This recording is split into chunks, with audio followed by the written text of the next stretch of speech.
Welcome, everybody. This is the second in a series of ACI webinars targeting around application-centric infrastructure.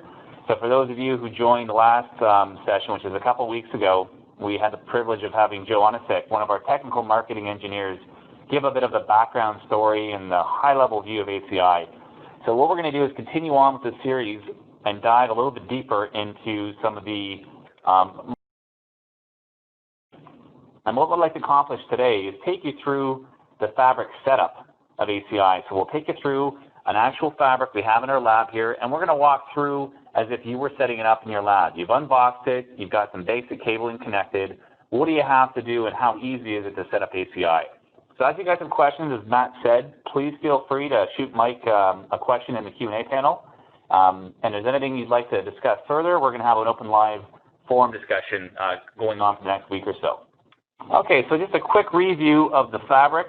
ACI fabric uses kind of a closed topology, so we have a set of spine switches, which are really for connectivity, and we've got our set of leaf switches on the bottom there that they correspond to where our endpoints are going to connect to.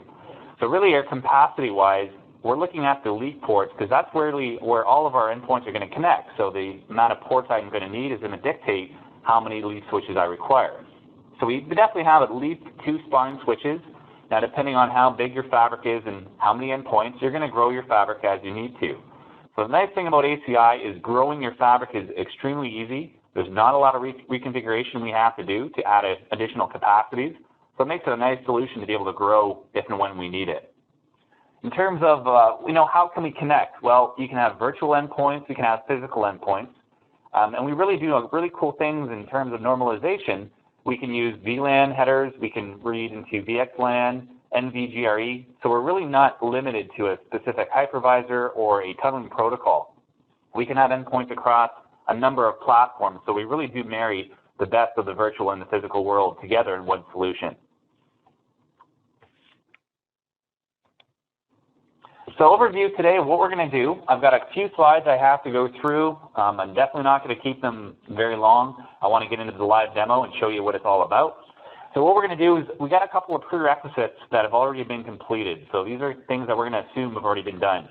So one, we've got all the equipment racked and stacked. We've got all of the fabric links connected. So these are the 40 gig uplinks between our leafs and our spines. Those have all been connected. Now, we only have a single link between each of our spines and every leaf, but you can essentially have multiple links, and the system's going to port channel and load balance all that for you. So there's nothing really you have to configure other than physically plugging it in. All of our management and console connectivity has also been connected. And this is something that some people kind of neglect doing. They want to get it stood up, but definitely from a day one perspective, you want to make sure that we have those out-of-band management connections at least connected physically. We can do the configuration later, but have those ready to go. Console connectivity is just as important. You'll have to make sure that we can access our switches. If there's no configuration, I can't reach them through the out-of-band network, so very important we have console access. So what else do we need? I like to start a network diagram early, and that way it helps me get an idea of where my boxes sit. So when it comes to naming my various nodes, if I'm calling it leaf 1, leaf 2, leaf 3, I can kind of look at my diagram, link it to a serial number, so at least I know once I'm discovering switches in my fabric, I know which physical boxes they happen to be. And you may just want to stack your switches, from 1 through 6 or however many leafs you're going to have, just to give you some kind of order. So knowing the serial numbers of which boxes are where is useful when you're adding your node numbers. We're also going to need a range of out-of-band management IPs, and at least 1 per device. So if I've got, 4 spine switches and I've got 6 leafs, I'm going to at least need 10 of those IPs for those devices. Now you also have to consider you're going to have your controllers, the APIC controllers that Joe spoke about last time. I'm going to need at least 1 address for each of my APIC controllers. Now there were some discussions last time on the number of controllers. Can I use 1? Can I use 2? So the question is really around redundancy. Can we get away with 1? Sure. If 1 goes down, what's that going to stop me from doing? Well, I won't be able to push new configs. So we recommend 3 APIC controllers for any type of production environment. And that way it gives you good scaling. The configuration is actually sharded across multiple APICs, and that helps with performance when we're doing object lookups and making decisions on policies. Also want to make sure you've got a server for transferring images, either to or from the fabric. So this can be an SCP, FTP server, and we're really going to use this to move images back and forth, including diagnostic and or configuration backups. Now, one of the very important aspects of a fabric to keep everything in sync is an NTP source. So we highly recommend you have an NTP source. And then optionally, you can set up a DNS server. If you're going to use, vCenter references by host name versus IP, you'll want to have DNS services.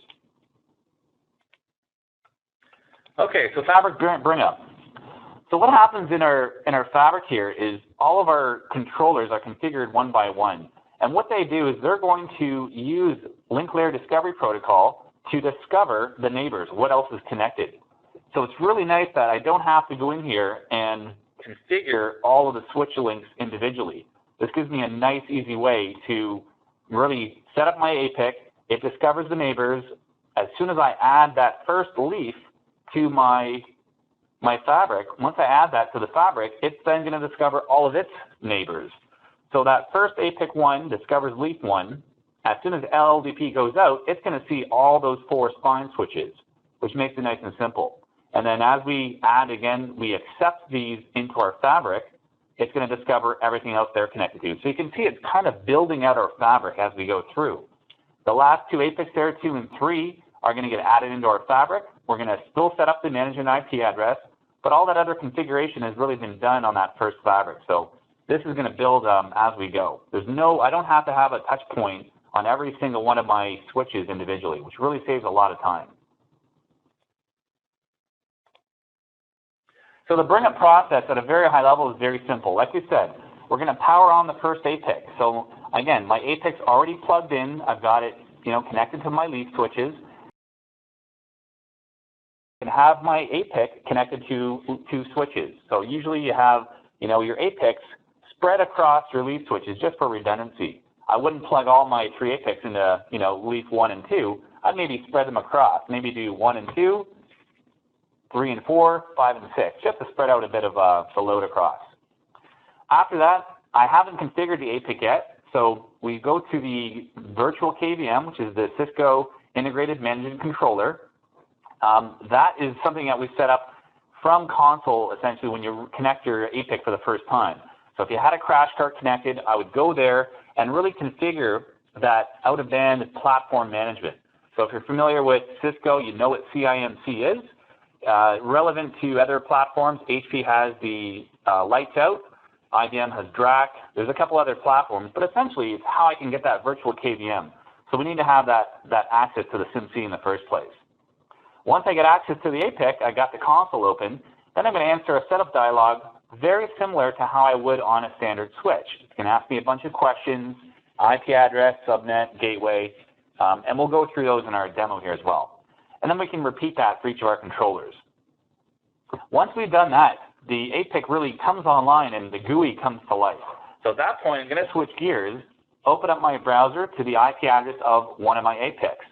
Now with ACI, there is no master APIC. They're really all working jointly as a single cluster. So I could go to the IP address of any of my APICs. So they are going to have unique IPs. There's not one single VIP or virtual IP that they all share. They all have their own IP. And again, data is going to be replicated across for efficiency and performance. And that's pretty much it. So you can think of a small example like we had here where you only had 10 switches, but when you have hundreds of switches in your fabric, this process makes it exponentially simpler as you add more capacity.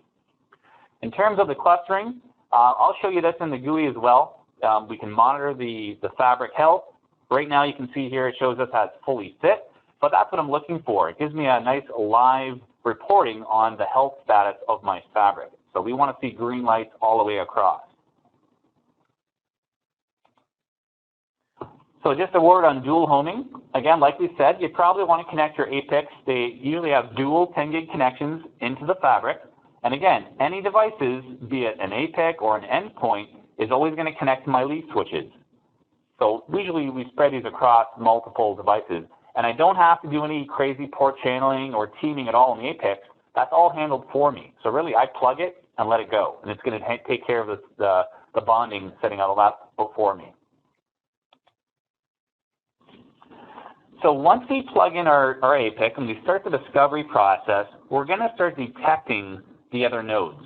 So we're going to see them using LLDP, and we're going to get some information. So I will be able to see the serial number of all the nodes. Now the great thing is, even though I detect them, they're not actually part of my fabric yet. And what I have to do is I assign them a node ID. So I'm going to detect them, but to give them access into the fabric to actually be part of my fabric, they first have to be assigned a node ID. And that's something that the APIC admin would do. So you can see at the bottom, one of the common naming conventions we do with our node IDs is 100 and go upward from there. That's just a requirement of the system.